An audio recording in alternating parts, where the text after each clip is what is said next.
ወደ ዋናው መነጋገሪያ ጉዳያችን እንሄዳለን። የሶስትዮሹ ጥምረትና የኢሳያስ አፈወርቂ ጭንቀት። ኢሳያስ አፈወርቂ ጭንቀት ላይ ናቸው።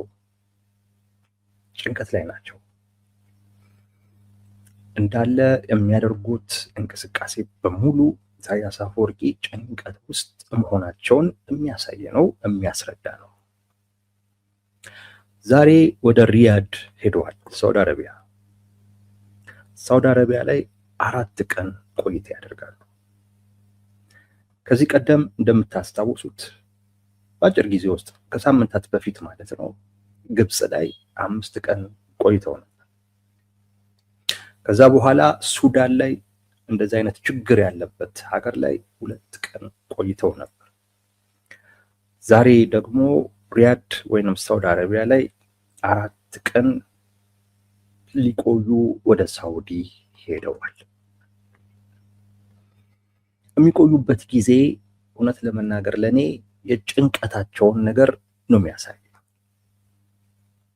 ኢሳያስ አፈወርቂ ጋር ትልቅ ጭንቀት አለ። እንደዚህ አይነት ጭንቀት ውስጥ ደግሞ እንዲገቡ ያደረጓቸውን 3 ነገሮች እንነግራቸዋለን።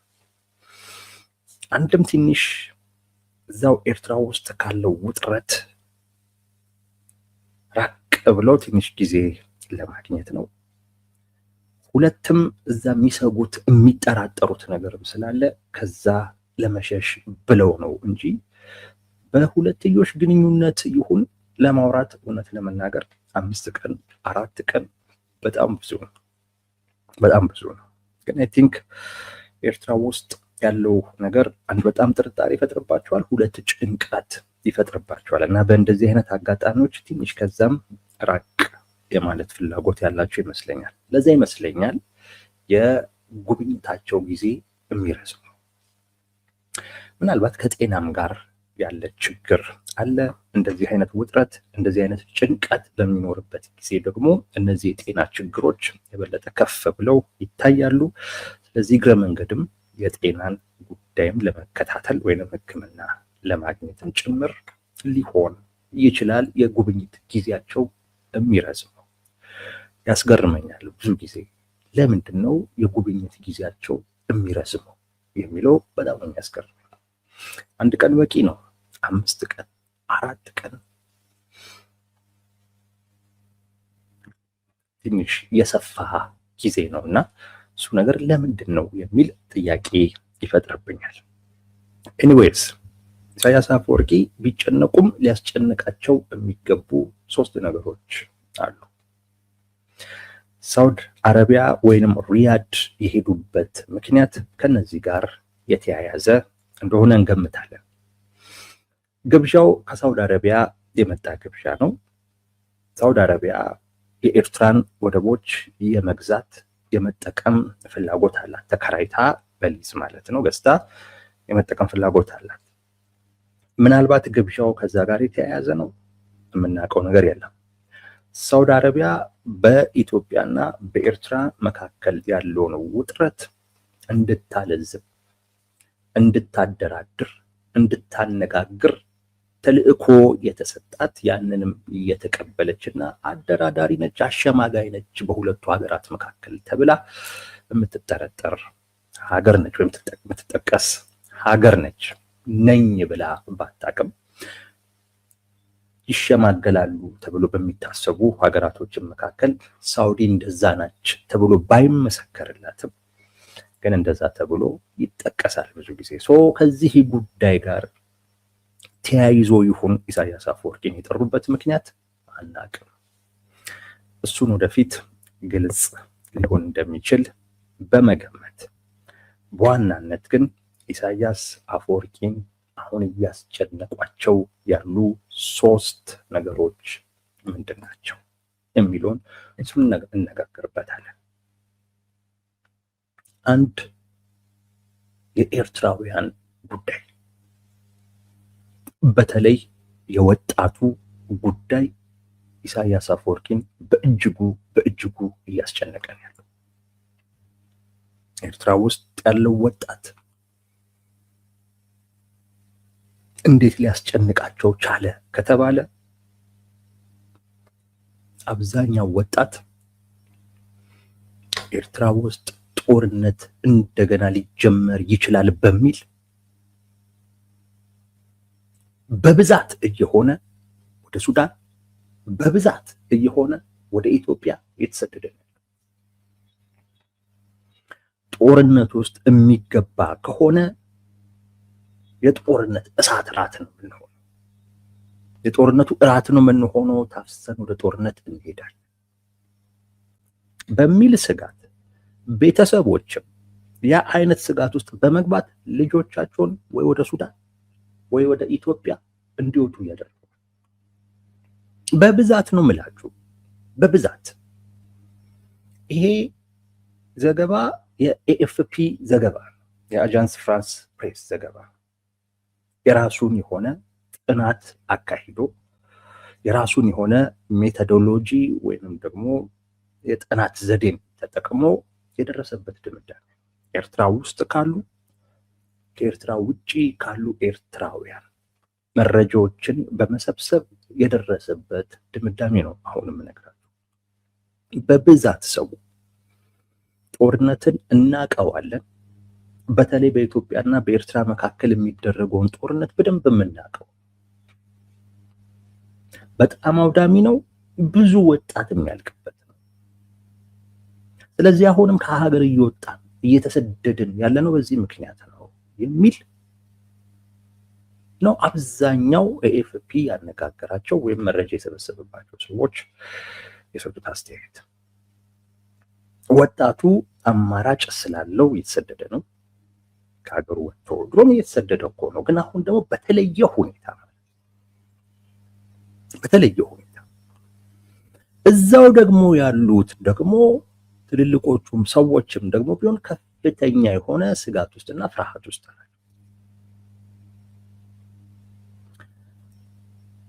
ኢሳያስ አፈወርቂ ወይንም ደግሞ ሻቢያዎች እንደጠበቁት ጦርነት የሚጀመር ከሆነማ ከሀገራችን ምናምን የሚል ነገር እምብዛም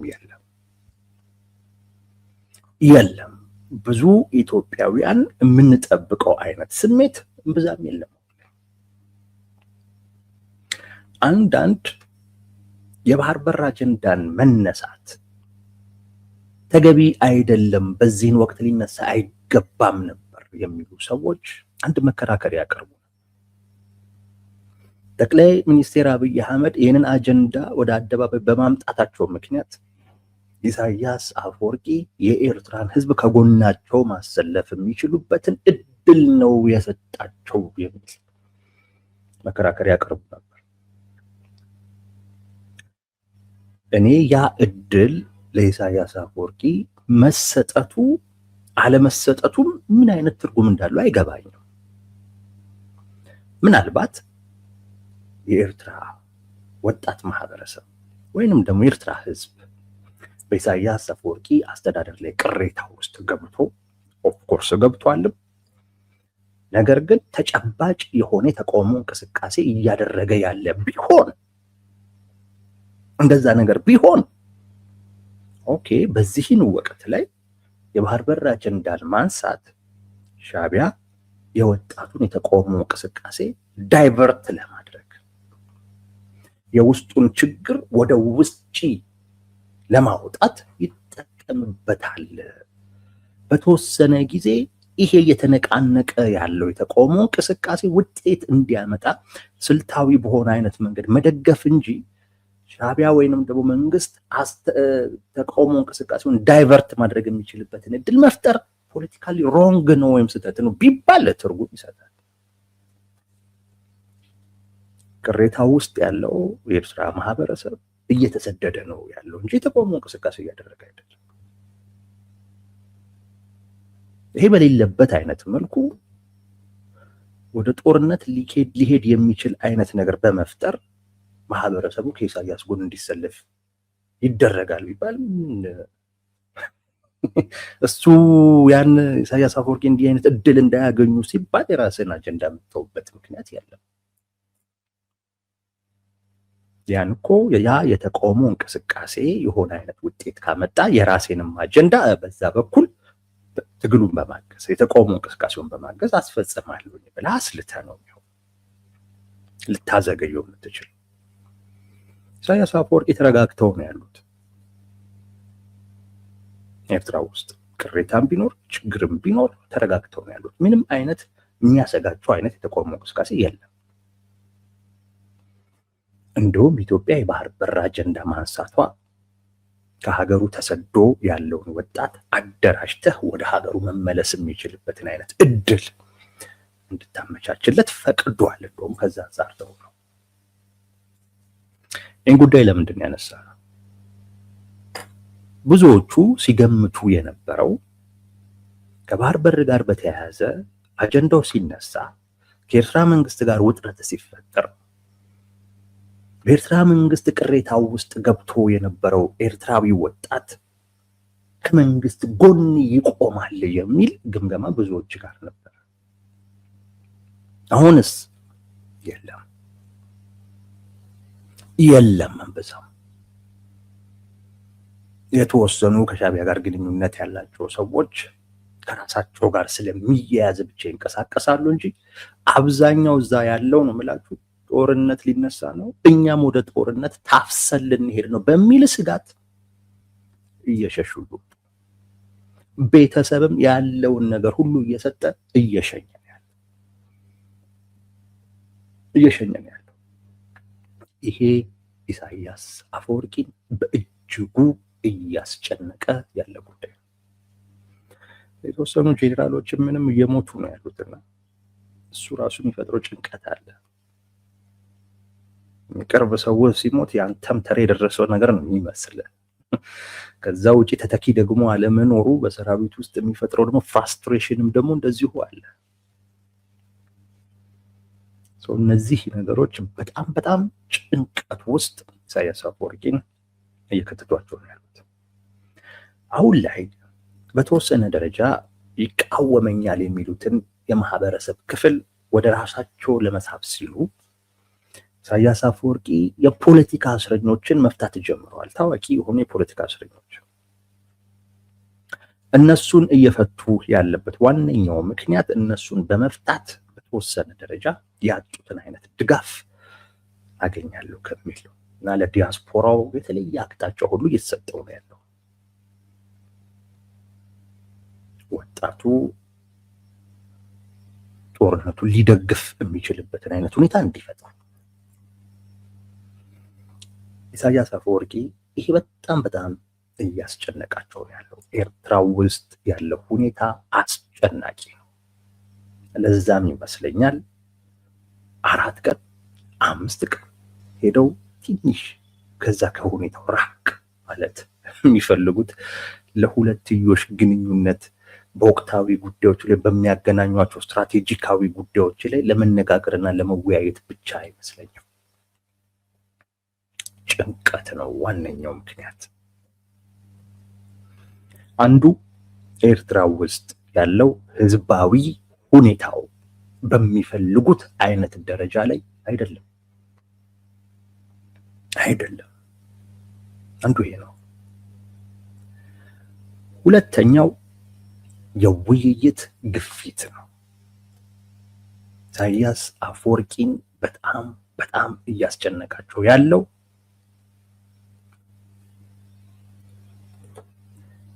የውይይት ግፊት ነው።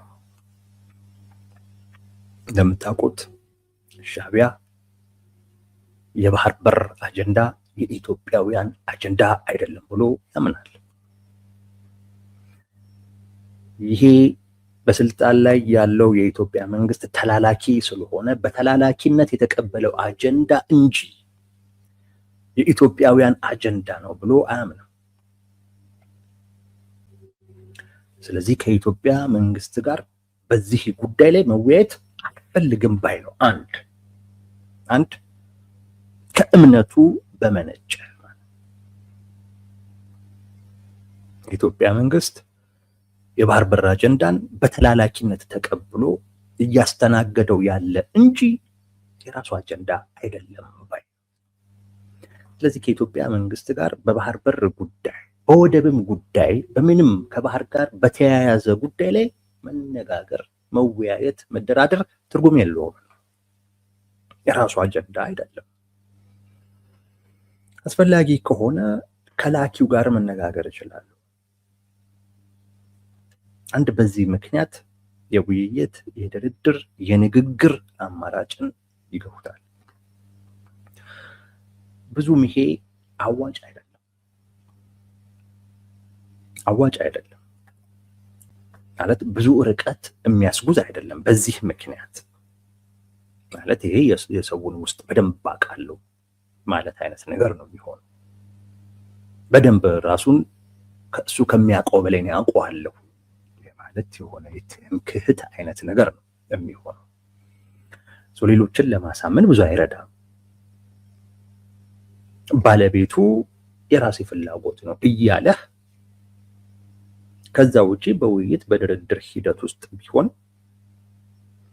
እንደዛ የሌሎች ሀገራቶች አጀንዳ ከተነሳ መግፋት እየቻልክ የእነሱ እምነት ስላልሆነ አልነጋገርም አልወያይም ለማለት ብዙም ጠንከር ያለና ሌሎች ጋር ስታቀርበው ሲቀበሉት ሌሎቹ የሚከብዳቸው አይነት ምክንያት አይደለም፣ የሚቀል ምክንያት ነው።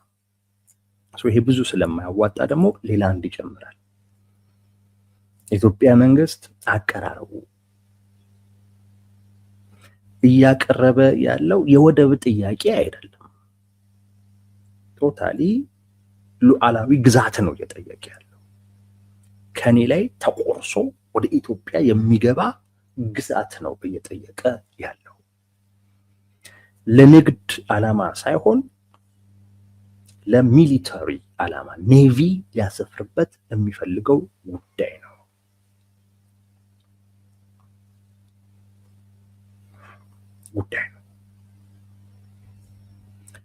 ስለዚህ ይሄ ከዓለም አቀፍ ሕግ አንጻር ሲታይ የዓለም አቀፍ ሕግ የሚፈቅደው አይደለም። የአንድን ሀገር ሉዓላዊነት ጥያቄ ውስጥ በከተተ አይነት መልኩ ነው የባህር በር ማግኘት አለብኝ እያለ ያለው። ስለዚህ ከእንደዚህ አይነት አካል ጋር አልነጋገርም፣ አልወያይም፣ አልደራደርም። ይሄ ትንሽ ወይት አለው፣ ትንሽ ክብደት አለው። ይሄ ምክንያት አሁን በደንብ የሚያነሳው ይሄንን ነው።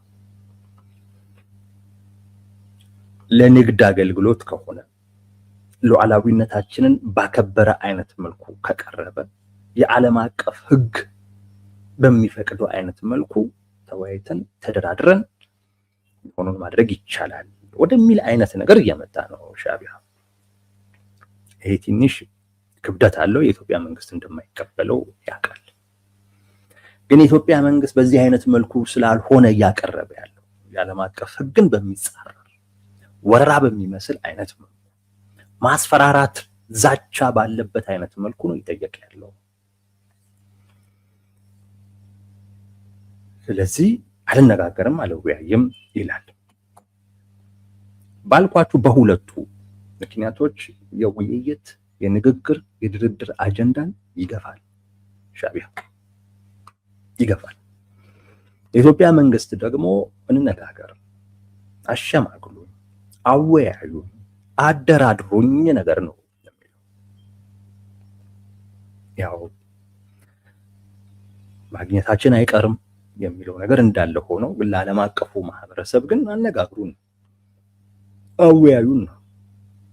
እንደውም ከኤርትራ መንግስት ጋር ያለው ውጥረት ከባህር በር ጋር ተያይዞ እንዲታይም ብዙ አይፈልግም። ከኤርትራ መንግስት ጋር ያለው ውጥረት አሁን ላይ በኢትዮጵያ መንግስት በኩል እንዲታይ የሚፈልገው ኤርትራ በኢትዮጵያ የውስጥ ፖለቲካ ላይ ጣልቃ ከመግባቷ ጋር በተያያዘ የተፈጠረ እንደሆነ ነው በኢትዮጵያ መንግስት በኩል ማሳየት የሚፈልገው። ስለዚህ አወያዩኝ፣ አደራድሩኝ ይላል። ኢሳያስ አፈወርቂ በፍጹም ከኢትዮጵያ መንግስት ጋር ቁጭ ብሎ መነጋገር አይፈልጉም። በፍጹም። በተለይ በባህር በር ጉዳይ፣ በተለይ አልቋል ባሉት ጉዳይ፣ በተለይ የኛ እኮ ነው በሚል አይነት መልኩ በቀረበበት አይነት ሁኔታ በፍጹም መነጋገር፣ መወያየት፣ መደራደር ይፈልጉ። የኢትዮጵያ መንግስት የኤርትራ ሉዓላዊነት አከብራለሁ፣ አሰብ የኤርትራ ነው፣ እኛ ወደብ ነው የምንፈልገው፣ ለንግድ አገልግሎት ነው የምንፈልገው፣ ከዛ ውጪ ወታደር የማስፈር ፍላጎት የለንም፣ እንደዚህ የሚሉ ነገሮችን በዓለም ፊት ተናግሮ ዋስትና ካልሰጣቸው በስተቀር የመነጋገር ፍላጎት የላቸው በጭራሽ። ነገር ግን ግፊት ግን አለ። ግፊቱ ደግሞ ቀላል ከማይባሉ ሀገራቶች የመጣ እንዴት ብለው ሊቋቋሙት እንደሚችሉ አላውቅም። አንዱ ግፊት ከአሜሪካ መንግስት እየመጣ ያለ። አሜሪካ በተወሰነ ደረጃ መግፋት አሜሪካን ከኢትዮጵያ መንግስት ጎን ቁሚ እንደማለት ስለሚቆጠር የአሜሪካ ደግሞ ከኢትዮጵያ መንግስት ጋር መቆም ለኤርትራ ብዙ ኪሳራ ይዞ ስለሚመጣ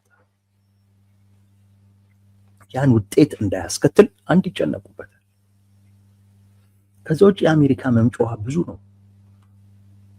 በኤርትራ መንግስት ላይ ተጽዕኖ አላቸው ወይም ለኤርትራ መንግስት ወዳጅ ናቸው ተብሎ የሚታሰቡ ሀገራቶችን በሙሉ ይህንን የእሷን አጀንዳ እንዲያስፈጽሙ የእሷን ፍላጎት እንዲያስፈጽሙ መላክ የምትችል ሀገር እነሱንም መግፋት ብዙ ወዳጅ ማጣት በስተርጅና በዚህ ዕድሜ ባለው ህዝባዊ ሁኔታ ባለው የኤርትራ ኢኮኖሚ አቅም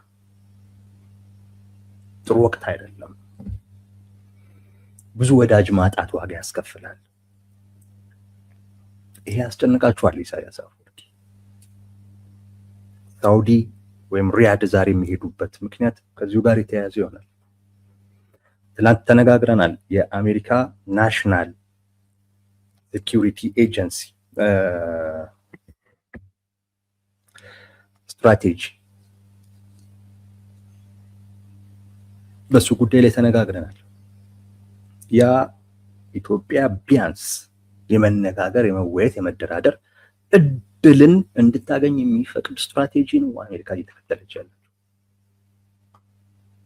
ኢትዮጵያ የመነጋገር የመወያየት የመደራደር እድሉን ደግሞ ካገኘች በተወሰነ ደረጃ በባህር በር ጉዳይ ላይ መግባባት እንኳን ባይቻል ግን በእርግጠኝነት ጽምዶ የሚባለውን ግንኙነት ግን መቁረጥ ይቻላል።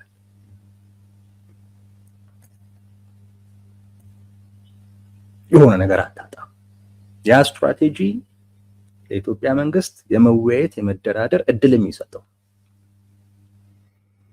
እሱ የባህር በሩ ጉዳይ በውይይት በድርድር ሂደት ላይ ነው ማለት እንድትችል ያደርጋል። አንድ ደረጃ ከፍ ያደርገዋል። አጀንዳ ከመሆን አልፎ መገኘት በሚችልበት ጉዳይ ላይ መነጋገር፣ መወያየት፣ መደራደር ውስጥ ተገባ። ሌላ ምዕራፍ ነው።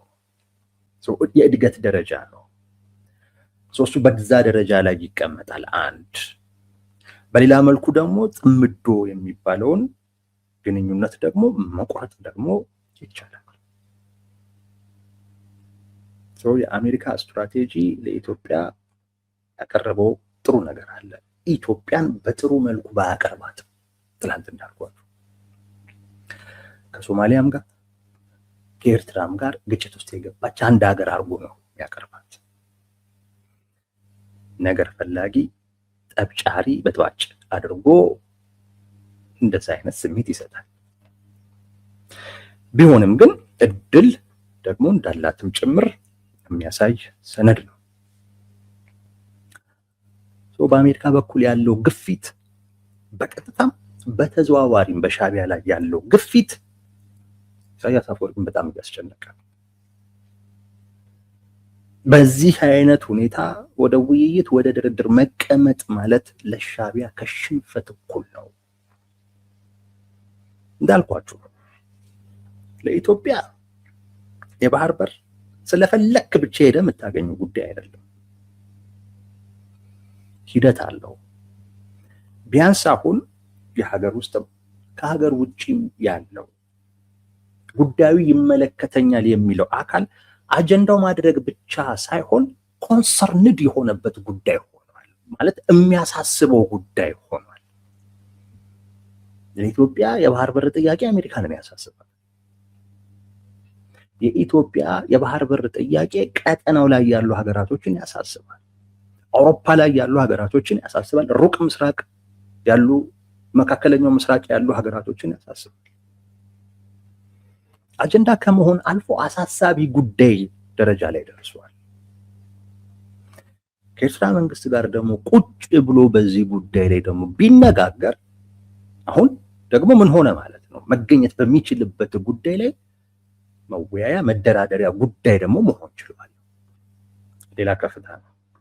ለኢትዮጵያ ትልቅ ድል ነው። አልቲሜትሊ ማግኘቱ ነው ትልቁ ነገር። ግን ቢያንስ ወደዛ ነው ጉዞ፣ እድገቱ ወደዛ ነው። ለሻዕቢያ ግን ሽንፈት ነው። ግፊቱ ግን እየጠነከረ ነው። ኢሳያስ አፈወርቂም እየተጨነቁ ነው በዚህ ጉዳይ። ሁለተኛው እያስጨነቃቸው ያለው ነገር ይሄ ነው። ሶስተኛው ኢሳያስ አፈወርቂን እጅግ በጣም እያስጨነቃቸው ያለው ከሁለቱም በባሰ ሁኔታ እያስጨነቃቸው ያለው የሶስትዮሽ ጥምረት መፈጠሩ። ይህ ጥምረት ሶስት ሀገራቶችን ያካተተ ግን ሶስቱም ሀገራቶች ኮንፈርም ያላደረጉት አዎ ተጣምረናል ብለው በአደባባይ ያልገለጹት ጥምረት ነው። ይሄ ጥምረት በኢትዮጵያ የባህር በር የማግኘት ጉዳይ ላይ የተፈጠረ ጥምረት ነው።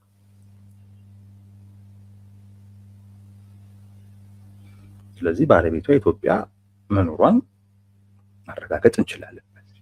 የተመሰረተበት ጥምረቱ ኢትዮጵያ የባህር በር ማግኘት አለባት በሚለው ውሳኔ ላይ ነው።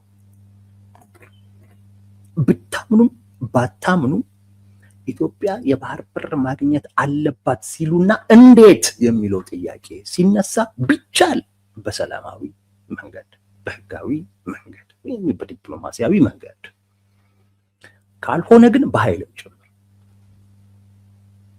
ኢትዮጵያ ከባህር ጋር መገናኘት መቻል አለባት የሚል ወደብ አይደለም ጋይስ። ኢትዮጵያ ራሷ የምታስተዳድረው ራሷ የምትወስንበት የባህር ክፍል ሊኖራት ይገባል የሚል የሶስትዮሽ ጥምረት ተፈጥሯል። ራሷ የምታስተዳድረው ራሷ የምትወስነው።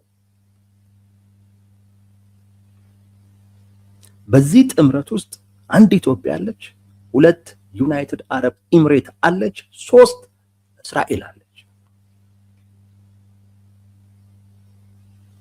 እነዚህ ሶስት ሀገራት በተለይ እስራኤል፣ ዩናይትድ አረብ ኤምሬትስ ኢትዮጵያ ከባህር ጋር መገናኘት አለባት በኃይልም ቢሆን ብለው የሚያምኑ ናቸው።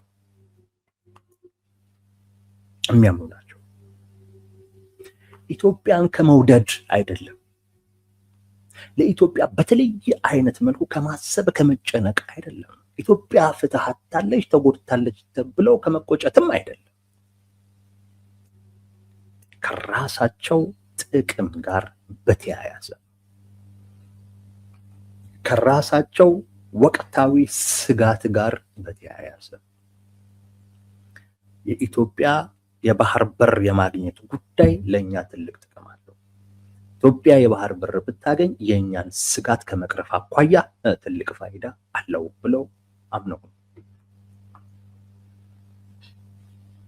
ዩናይትድ አረብ ኤምሬትስ ያው ከኢትዮጵያ ጋር ያላት ግንኙነት ይታወቃል። ግን ከኢትዮጵያ ጋር ጥሩ ግንኙነት ስላላት ብቻ ሳይሆን በዚህ ቀጠና ላይ አንድ ተዋናይ የመሆን ተፎካካሪ በተለይ ከሳውዲ ጋር ካላት ፉክክር ጋር በተያያዘ አሸንፎ የመውጣት ፍላጎት አለ። መካከለኛው ምስራቅ ላይ አብዛኞቹ ነዳጅ ላይ ጥገኛ የሆነ ኢኮኖሚ ያላቸው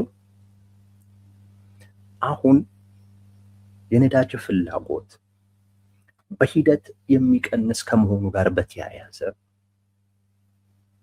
ኢኮኖሚያቸው ከነዳጅ ተላቆ በሌሎች ሰርቪስ ሴክተር ላይ እንዲመሰረት ይፈልጋሉ። ስለዚህ ብዙ ላላደጉ ግን ቀጠናው አካባቢ ቀይ ባህር አካባቢ ላይ ላሉ ሀገራቶች ሰርቪሶችን በመስጠት የወደብም የሎጂስቲክም ምንም አይነት ከነሱ ጋር በሚፈጥሩት የንግድ ግንኙነት የኢኮኖሚ ግንኙነት እነሱ ሀገራቶች ውስጥ ገብተው በሚያደርጉት ኢንቨስትመንት ኢኮኖሚያቸው በዛ ላይ እንዲመሰረት ይፈልጋሉ። ከነዳጅ ተላቆ ማለት አንድ ለዛ ሁለት አካባቢው ላይ ያለ የበላይነት ውድድር በተለይ ዩናይትድ አረብ ኤሚሬትስ ከሳውዲ ጋር የምታደርገው ፉክክር አለ። ከዛ ጋር ተያይዞ ይሄንን ፍላጎቴን ለማረጋገጥ ሻዕቢያም አይጠቅመኝም፣ ጅቡቲም አልጠቀመችኝም፣ ሶማሊያም አልጠቀመችኝም። እሷም ኳታር ጋር ነው የምትሄደው፣ ከቱርክ ጋር ነው ግንኙነቷ። ጅቡቲ ላይ ብዙ ተወዳዳሪ አለ፣ የተጨናነቀ ነው። ሻዕቢያ ደግሞ ማይሆን ነው። ከሳውዲ ጋር ደግሞ የበለጠ ጥሩ ግንኙነት ማለት ነው። ከኢትዮጵያ ውጪ ይህንን ፍላጎቴን ሊያስጠብቅልኝ የሚችል ሁነኛ ነገር የለም የሚል። ስለዚህ ኢትዮጵያ የራሷ ወደብ እንዲኖራት ትፈልጋለች። የራሷ የባህር በር ቢቻል እንደውም ሰፊ ይሄ ደናክል የሚባለውን ይሄ የቀይ ባህር አፋር ያለበትን አካባቢ በሙሉ ኢትዮጵያ ብትይዝ ዩናይትድ አረብ ኤሚሬትስ ፍላጎቷ ነው። ቀደም ሲል ከነገርኳችሁ ጥቅሟ ጋር እና ለበላይነት ካላት ፍላጎት ጋር በተያያዘ ብዙ ኢንቨስት አድርጋለች፣ ብዙ አውጥታበታለች። ስለዚህ በሰላማዊ መንገድ ተሞክሮ ካልተሳካ ምን እናድርግ ብላ ኢትዮጵያ ብትተወው ዩናይትድ አረብ ኤሚሬትስ ደስተኛ አይደለች። ኢትዮጵያ በሌላም አይነት መንገድ ብታገኘው ትመርጣለች፣ ትደግፋለች። አንዷ ተጨማሪ ዩናይትድ አረብ ኤሚሬትስ ነች። ሌላዋ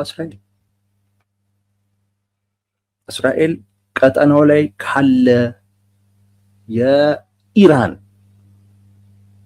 ከምትደግፋቸው ታጣቂዎች ጋር በተያያዘ ለምሳሌ የሁቲ የመን ላይ እነዛን አካላቶች አደብ የሚያስገዛ የሚቆጣጠር በቅርብ ያለ አንድ ሁነኛ ሀገር እስራኤል ትፈልጋለች። ሻዕቢያ አይደለም፣ ለዛ ጅቡቲ አይደለችም፣ ሶማሊያም ብቁ አይደለችም ከኢትዮጵያ በቀር። ከዛ ውጪ የኢራን ፕሬዘንስ ወይም የኢራን አካባቢው ላይ መታየት የፈጠረባት ደግሞ ስጋት አለ። የኢራን ድሮኖች ምናምን ኤርትራ ውስጥ ሲራገፉ ነበር። ይህ ከፍተኛ ስጋት ፈጥሯል በእስራኤል በኩል በአሜሪካ በኩል። ይሄን ሊያስቀር የሚችል ይሄንን የእስራኤልን ስጋት ሊፈታ የሚችል በቅርብ ያለ ሀገር ከእስራኤል ፍላጎት ጋር አብሮ የሚሰራ ሀገር እስራኤል ትፈልጋለች። ሻዕቢያ አይሆንም፣ ሱዳን አይሆንም፣ ጅቡቲ አይሆንም፣ ሶማሊያ አትሆንም ከኢትዮጵያ በቀር። እስራኤል ደህንነቷን በሚመለከት ኢትዮጵያ የባህር በር ማግኘቷ ይጠቅማታል ብላ ስላሰበች በሰላም ባይሆን በኃይልም ቢሆን ትመርጣለች፣ ትደግፋለች። ይሄ ከራሳቸው ፍላጎትና ጥቅም ጋር የኢትዮጵያ ባህር በር የማግኘት ጉዳይ የተያያዘባቸው ሀገራቶች የፈጠሩት ጥምረት ለኢሳያስ አፈወርቂ ትልቅ ጭንቀት ሆኗል። ትልቅ ጭንቀት ሆኗል። ይሄ ነው አንዴ ግብፅ፣ አንዴ ሳውዲ፣ አንዴ ሱዳን 4 ቀን 5 ቀን 2 ቀን የሚያስቆየው የሚያከርመው። ኢሳያስ አፈወርቂ እጅግ ተጨንቀዋል። እነዚህ ሶስቱ የሚያስጨንቋቸው ጉዳዮች ናቸው።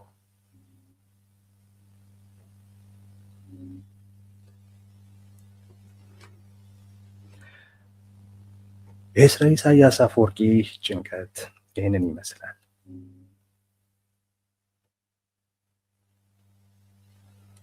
ኦኬ፣ አንዳንድ ጥያቄዎች ነበሯችሁ፣ ግን ብዙ ሀሳቤ ላይ ነው ያተኮርኩት።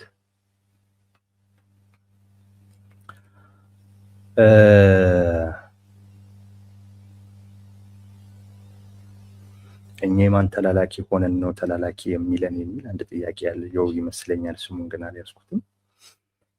የዩናይትድ አረብ ኤምሬትስ ተላላኪ ናችሁ ነው የሚሉ የኢሳያስ አፈወርቂ ተከታዮች እንደዛ ነው የሚሉ። ዩናይትድ አረብ ኤምሬትስ ነች አሰብን ኢትዮጵያ እንድትይዝ ፍላጎት ያላት እና የኛም ሰዎች እኮ ይላሉ እንጂ የዚህ መንግስት አጀንዳም አይደለም ይላሉ። የዩናይትድ አረብ ኤምሬትስ እኛ አሰብን እንድንይዝ ፍላጎት ካላት ምንድንና ምን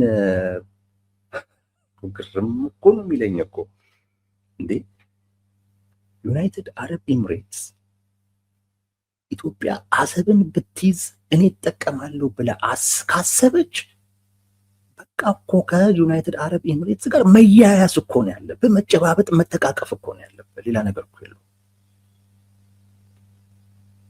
ማለት ምን ቢሉ ሆኖ የምታቅፈው፣ ምን ቢሉ ሆኖ የምትጨብጠው፣ ምን ቢሉ ሆኖ ከዛ ሀገር ጋር ግንኙነትን የምታጠብቀው።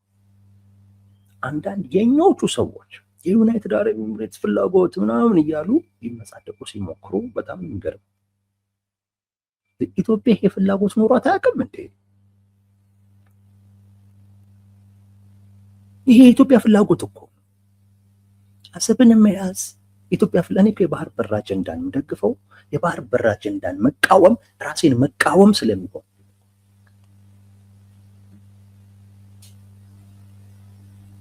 እኔ ሰማይና ምድር ካልገጠሙብኝ በስተቀር ራሴን ለምን እንደምቃወም አይገባኝም።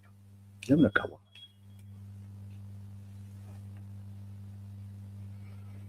ትላንት የባህር በር አጀንዳን ያነሱ የነበሩ ሰዎች አሁን የብልጽግና የባህር በር እኮ የሚለው የዩናይትድ አረብ ኤምሬትስ ፍላጎት ነው ሲላችሁ ግራ ነው የሚገባው። ያው ከዩናይትድ አረብ ኤምሬትስ ጋር ግንኙነት ስላለው ነው። ይሄ የኢትዮጵያ ፍላጎት ነው። የኢትዮጵያን ይሄንን ትልቁን ፍላጎት የሚደግፍ አካል ወዳጅ ነው። መለኪያ እኮ ነው ይሄ ጋይስ፣ መለኪያ ነው። ይሄን የማይደግፍ ጠላት ነው። ይሄን የሚደግፍ ወዳጅ ነው። አጥብቀት ይዟል። ይሄን የሚቃወም ጠላት ነው። አርቀት ገፈዋል። ለዛ ነው እና የዩናይትድ አረብ ኤምሬትስ አጀንዳ ነው የዛ ተላላኪ ስለሆነ ነው ምናምን ይላሉ። ትላንት አንተን አጀንዳ ስታነሳ የነበረው የማን ተላላኪ ሆነ? የማንም ተላላኪ ካልነበርክ የማንኛውም ሰው ይሄንን አጀንዳ ተላላኪ ሳይሆን ሊያነሳው እንደሚችል ማወቅ መቻል አለበት። አንዳንዶች ዕውቀት መስሏቸው ቅድም ነገርኳችሁ ዩናይትድ አረብ ኤምሬትስ ለምን እንደምትፈልገው ከራሷ ጥቅም ጋር እያይዛ ነው የምትፈልገው። ነገርኳችሁ። በሰላማዊ መንገድ ብቻ አይደለም በኃይልም ብናገኘው ትደግፈናለች። ወዳጅ ነች። ገባ? ወዳጅ ነች። እስራኤል በሰላም ብቻ አይደለም በኃይል ኢትዮጵያ የደናክል የሚባለውን አካባቢ ብትይዝ ትደግፋለች። ወዳጅ ነች። ሌሎቹ የማይደግፉት ደግሞ ጠላት ናቸው። እነዚህ ለኢትዮጵያ አዝማ አይደለም እንዳልኳችሁ ከራሳቸው ፍላጎት ትክክለኛ ወዳጅ ደግሞ ያ ነው። በማዘን በምን ሳይሆን ያንተን ማግኘት ከራሱ ጥቅም ጋር አያይዞ ያንተን ማግኘት ለሚያግዝህ እሱ ትክክለኛ ወዳጅ። በፖለቲካው ውስጥ ትክክለኛ ወዳጅ እሱ ነው። ከራሱ ጥቅም ጋር ያንተን ማግኘት ያያያዘ አካል አንተ እንድታገኝ ብዙ ያደርጋል። ያዘነልህ አካል ሌላ ነገር አያደርግልህም። ከንፈር ነው ይመጥልልህ፣ በቃ ይልልሃል። ሌላ ነገር የለውም። ትክክለኛ ወዳጅ በፖለቲካው ውስጥ ያንተን ማግኘት ከራሱ ጥቅም ጋር አያይዞ የሚያይ ነው። እነዚህ ወዳጆች ናቸው፣ ተጣምረዋል። እንግዲህ ይህ ጥምረት ምን ይዞ ይመጣል የምናየው ነው።